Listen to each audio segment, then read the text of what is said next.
El Señor esté con ustedes. Y con tu espíritu. Evangelio de nuestro Señor Jesucristo según San Mateo. Gloria a ti, Señor. Por la señal de la Santa Cruz de nuestros enemigos, líbranos, Señor, Dios nuestro. Jesús dijo a los sumos sacerdotes y a los ancianos del pueblo: escuchen esta parábola. Un hombre poseía una tierra y allí plantó una viña. La cercó, cavó un lagar y construyó una torre de vigilancia. Después la arrendó a unos viñadores y se fue al extranjero. Cuando llegó el tiempo de la vendimia, envió a sus servidores para percibir los frutos. Pero los viñadores se apoderaron de ellos, y a uno lo golpearon, a otro lo mataron, y al tercero lo apedrearon. El propietario volvió a enviar a otros servidores, en mayor número que los primeros, pero los trataron de la misma manera. Finalmente les envió a su propio hijo pensando: respetarán a mi hijo.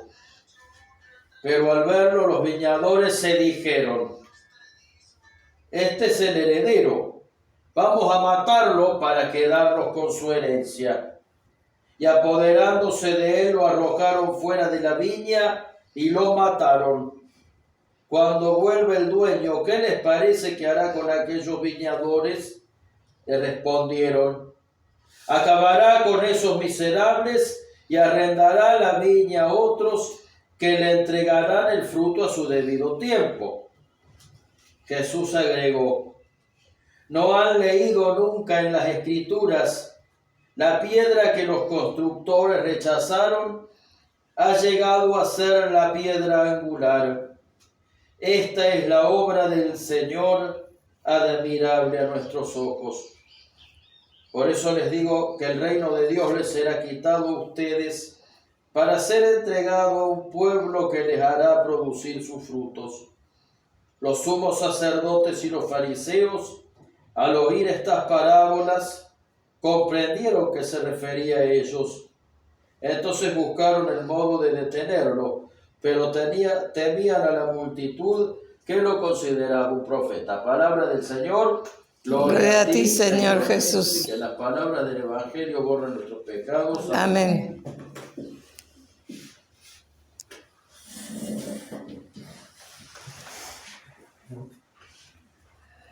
Bien.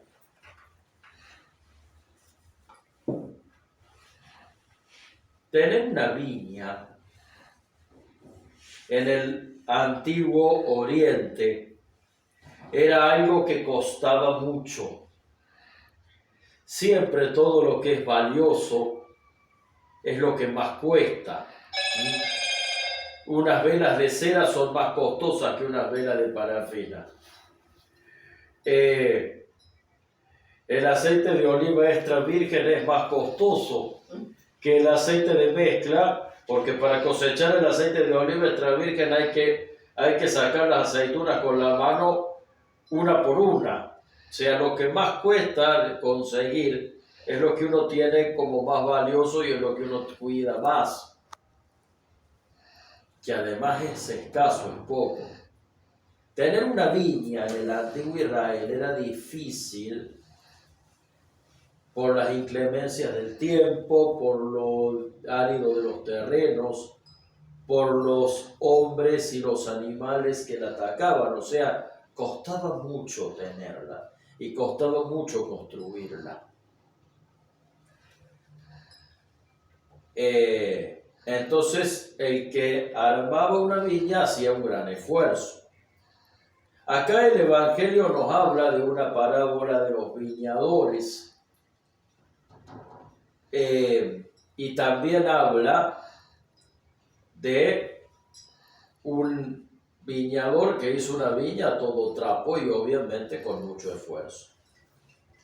Cuando el dueño de la viña terminaba de instalar la viña, lo común era que a la viña la alquilaran y los que trabajaban la viña, cuando llegaba la vendimia, le pagaban al dueño de la viña, que generalmente era un rico que se iba a vivir al extranjero, le pagaban, alquilaban la viña, los que la trabajaban la alquilaban, y cuando llegaba la vendimia le daban una parte de la cosecha, le daban los frutos, una parte de los frutos de la viña.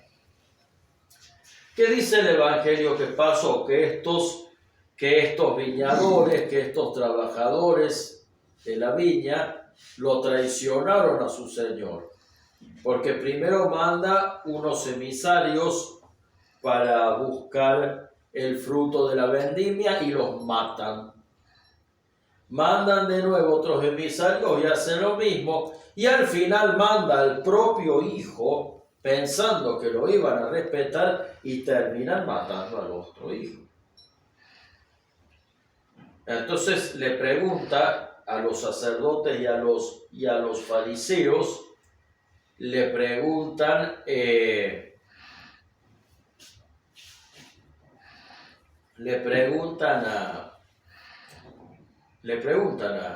a Jesús, a los fariseos, ¿qué piensa que es el dueño de esa viña? Y seguramente castigó con la muerte a los viñadores y se las dio a alguien que la iba a trabajar honestamente. Bueno, ¿qué significa esta parábola? La viña simbolizaba el pueblo de Israel. El dueño de la viña es Dios.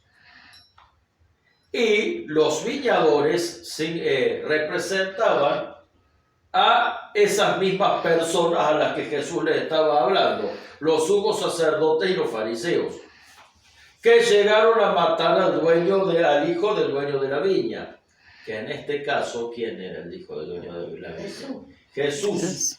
Cuando a Jesús lo crucificó, el pueblo había sido fiel a Dios. El pueblo de Israel, que Dios había cuidado con mucho amor y con mucho esfuerzo, y que lo había acompañado durante todo su camino, tenía dirigentes políticos y religiosos que no habían sido buenos pastores para el pueblo y que se habían dedicado simplemente a abusar del pueblo como un mal gobernante, como una persona que está en el poder. No sé si nos suena eso hoy en día. No hay que olvidarse de que cuando Dios te da una misión, cuando Dios nos da una misión, nosotros somos administradores de las cosas de Dios, no dueños de las cosas de Dios. ¿Sí? Administradores, no dueños, y que no nos la podemos apropiar para beneficio propio, sino que las administramos en pro de los demás, para servir a los demás. Porque después el dueño de la viña nos va a pedir los frutos, es decir, después Dios nos va a pedir cuentas de eso que nos dio.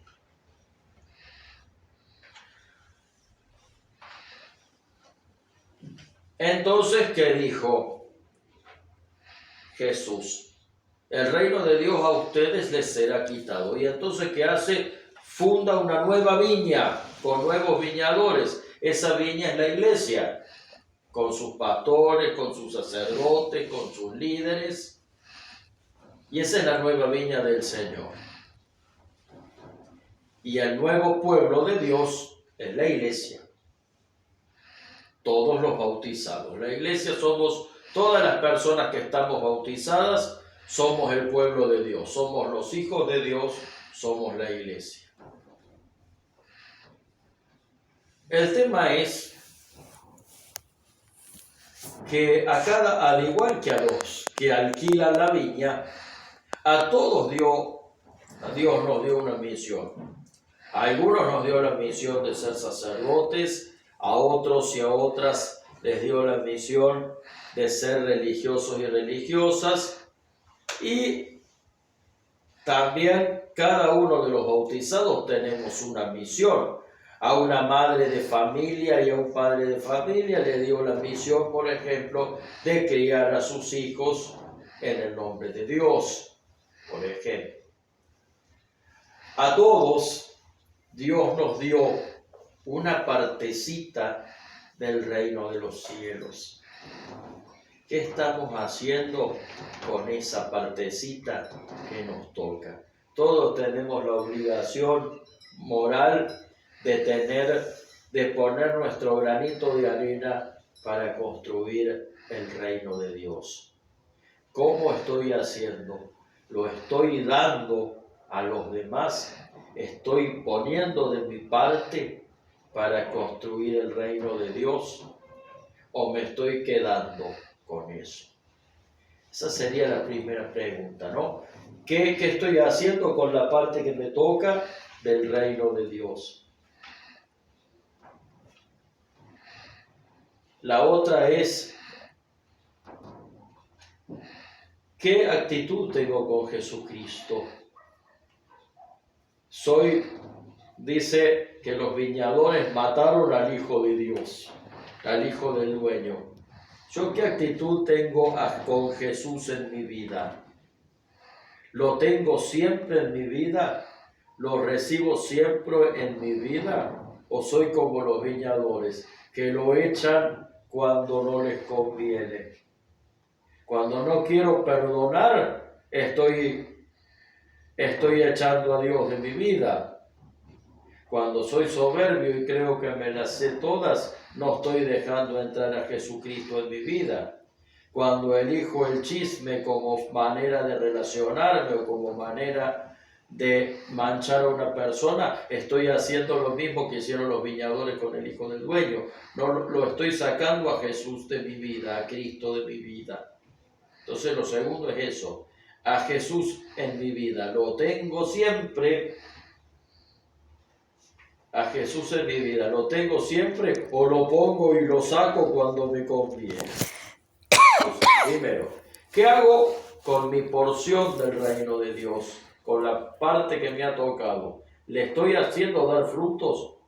La segunda, a Jesucristo, ¿lo tengo siempre en mi vida o lo pongo y lo saco cuando me conviene? Y lo tercero es la gran pregunta. ¿Cómo hacer porque de pronto esto tampoco tiene por qué ser algo que me tortura? ¿Cómo hago para dar frutos? Creo que esto es lo mejor. ¿Cómo hago para dar frutos? ¿Cómo hago para que esa parte del reino de Dios que me toca la tenga, yo siempre la pueda usar como para dar frutos para mí y para los demás? Me voy a remitir para eso al Evangelio de Juan, cuando Jesús dice que Él es la vid verdadera y nosotros somos los sarmientos, que sin Él no podemos hacer nada. Para que un árbol dé frutos, tiene que estar unido, las ramas tienen que estar unidas al tronco y a la raíz. Para que un árbol dé frutos, las ramas tienen que estar unidas al tronco y a la raíz. Y nuestro tronco y nuestra raíz es Jesús, y nosotros somos las ramas. Entonces la forma de dar frutos de amor en la misión que tengamos, sea de sacerdote, sea de abuela, sea de madre, sea de lo que sea, es estar siempre unidos a Jesús, aumentar cada día la imagen, la comunión con Jesús en nuestras vidas, a través de la oración, a través de los sacramentos, a través de la lectura y de la frecuentación de la palabra de Dios. Entonces, primero preguntarnos qué frutos estoy dando, qué estoy haciendo con la parte del reino de Dios que me toca. La segunda es a Cristo, a Jesús. ¿Lo tengo siempre en mi vida o lo saco y lo pongo cuando me conviene? Y la tercera, estar unido a Jesús, estar permanentemente en comunión con Jesús, para dar esos frutos. Que la Santísima Virgen María, que siempre estuvo unida a Jesús, nos lo conceda. Amén. Amén.